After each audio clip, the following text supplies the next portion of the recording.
जिस समय में ये लोग सत्ता में रहते हैं, ये सब ज्ञान भूले हुए रहते हैं। लेकिन मतदान कर्मी जो जाते थे, उनके माता पिता वो घर पर भर दिन पूजा में बैठे रहते, हमारा बेटा, हमारा परिवार का सदस्य सलामत लौट के चला। क्योंकि उस समय में तो अपने परिवार के नाम पर, परिवार के सुरक्षा के लिए पूरा ब्रेन लगा हुआ रहता है। ये बात कहिए कि हम भी उनका कॉपी करेंगे, उनके पिताजी, उनके माताजी। और जब सत्ता से अलग होते हैं तो पूरा वो मतलब अनुकरण करने लगते हैं एनडीए का। देखिए, कांग्रेस रोजगार मेला का आयोजन किए हैं। हमारे साथ बात करने के लिए बिहार सरकार के मंत्री हैं हरीश सहनी जी। क्या कहिएगा, कांग्रेस जो है रोजगार मेला का आयोजन किए हैं? जिस समय में ये लोग सत्ता में रहते हैं, ये सब ज्ञान भूले हुए रहते हैं। क्योंकि उस समय में तो अपने परिवार के नाम पर, परिवार के सुरक्षा के लिए पूरा ब्रेन लगा हुआ रहता है। और जब सत्ता से अलग होते हैं तो पूरा वो मतलब अनुकरण करने लगते हैं एनडीए का। तो भाई एनडीए तो नौकरी भी दे रही है, रोजगार भी। रोजगार मेला एनडीए में कितना लगा, हम भी तो आए हैं अरवल से, रोजगार मेला लगा है, उसका उद्घाटन करके आए। वो लोग कह रहे हैं कि आप लोग सिर्फ बोलते हैं, करते नहीं हैं। ये लोग कहते हैं, जनता क्या कहती है ये बात जनता को पता है। इसीलिए जनता का प्यार एनडीए को मिलता है और एनडीए का सहारा मिलता है बिहार को, जिसके कारण आज बिहार इस स्थिति में है कि पूरे देश में गौरव के साथ हम लोग जी पा रहे हैं। प्रधानमंत्री मोदी बीते दिन आए थे मोतिहारी में, उन्होंने विकास और रोजगार की बात की, जिसको लेकर विपक्ष कह रहे हैं कि जुमला करके चले गए। तो इनको थोड़ा सा मेरे तरफ से काम कर दीजिए। अभी जो है पेंशन जितने लोगों को दिया गया है, इसके पेंशन के बारे में इन लोगों से पूछ लीजिए, इस पर आपका क्या कहना है। तो दर्द जो निकलेगा ना उधर से, तो आप उससे अंदाज कर लीजिए। पेंशन बढ़ाने की बात तेजस्वी यादव ने की थी, तो अब ये लोग अच्छे सुन लीजिए, बता रहे हैं।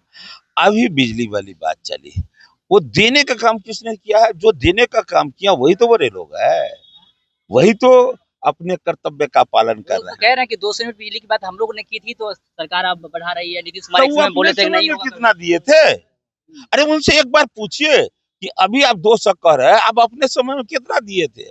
1000 दिए थे ना, पूछ लीजिएगा उनसे। कॉपी कर रहे हैं आप लोग। अरे कॉपी कर रहे हैं, हम कॉपी कर लिए उनका, लेकिन ये बात कहिए कि हम भी उनका कॉपी करेंगे। उनके पिताजी, उनके माताजी कितना दिए थे, ये बात तो नहीं पूछ। मोदी जी कह रहे हैं कि चीनी मिल का चर्चा नहीं किए चाहिए, बोले थे कि चाय पियेंगे उसी चीनी से वहीं। अच्छे देखिए, एक जमाना था जब एक समय था कि लोग मतलब हर पार्टी के लोग बिहार को विशेष राज्य का दर्जा के लिए हंगामा मचाए हुए थे। लेकिन आज जनता जान गई कि उससे भी ज्यादा बिहार को मिला, और इसीलिए आज बिहार इस स्थिति में है कि आप जिधर जाते हैं उधर चक चक लगता है। ये तो हमारे मोदी जी का, हमारे एनडीए गठबंधन का, हमारे नीतीश जी का ये चिंतन है। ये लोग जो बोलते हैं करते हैं, कहने दीजिए, करने दीजिए। अभी तो है, तो कहिए ना राहुल जी को, उनके बहनोई जो है कहाँ किसका पक्ष ले रहे हैं।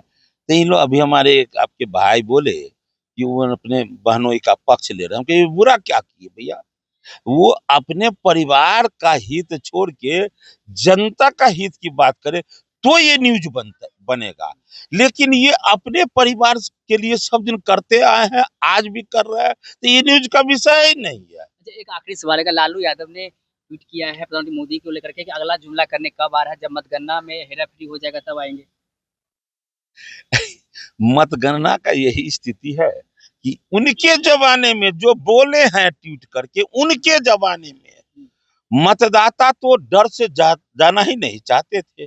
लेकिन मतदान कर्मी जो जाते थे, उनके माता पिता वो घर पर भर दिन पूजा में बैठे रहते, हमारा बेटा, हमारा परिवार का सदस्य सलामत लौट के चला आवे। और आज का एक दिन है जो बेटा कहता है, बेटी कहती है कि मम्मी मेरा पहला जो है वोट करने का अवसर मिला है, पैर छू के वो जाता है। और माँ कहती है जाओ, तुमको अपने राष्ट्र धर्म निभाने का पहली बार ये अवसर मिला है वोट गिराने का, जाओ आनंद से। अब बेटा भी बेटी भी हंसते हुए वहां जाती है, वोट गिरा के आती है। ये दिन किसका है? चुनाव आयोग का। आज चुनाव आयोग का ये मतदाता पुनरीक्षण जो कार्यक्रम चल रहा है, लोगों को पता चल गया था कि वोटर लिस्ट में गड़बड़ी के कारण आज बंगाल में ये दुर्दशा हुआ है कि वो बंगाल लहू के रंग में रंगा हुआ रहता है।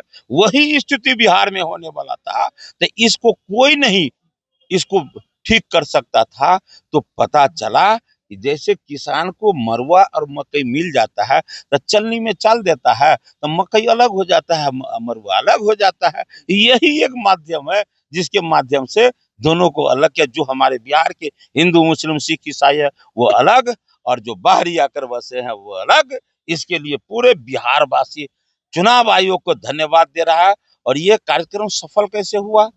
जैसे कोरोना काल में वैक्सीन लगाने के लिए जो सरकार कानून बनाया 100% सबों ने पालन किया, उसी तरह इस कानून का भी 100% लोगों ने पालन किया, जो जिसके वजह से आज देखिए 100 समय ये कार्यक्रम पूरा। तो आप सुन रहे थे बिहार सरकार के मंत्री हरीश सहनी को। इन्होंने साफ साफ कहा कि देखिए बिहार में एनडीए की सरकार लगातार रोजगार दे रही है, वहीं विपक्ष पर जमकर इन्होंने हमला किया है। वहीं मतदाता सूची गहन परीक्षण को लेकर के भी कहा है कि देखिए बंगाल में जिस प्रकार से अवैध रूप से दूसरे देश के लोग आकर के बस गए हैं, मतदान दे देते हैं, ऐसे में बिहार में ऐसी कोई गलती ना हो, इसको लेकर के चुनाव आयोग ने बड़ा कदम उठाया है और इस कदम को उन्होंने काफी तारीफे योग्य बताया है। साथ ही साथ बिहार की जनता को लेकर के भी कहा कि बिहार की जनता जो है इससे काफी खुश है। बाकी और भी हमने कई सारे सवाल किए मंत्री हरीश सहनी से, जवाब देते हुए क्या कुछ कह रहे थे आपने खुद सुना है। आप भी अपना प्रतिक्रिया हमें कमेंट बॉक्स के माध्यम से दे सकते हैं। आप देखते हैं सच टॉक। आप सभी का बहुत बहुत धन्यवाद।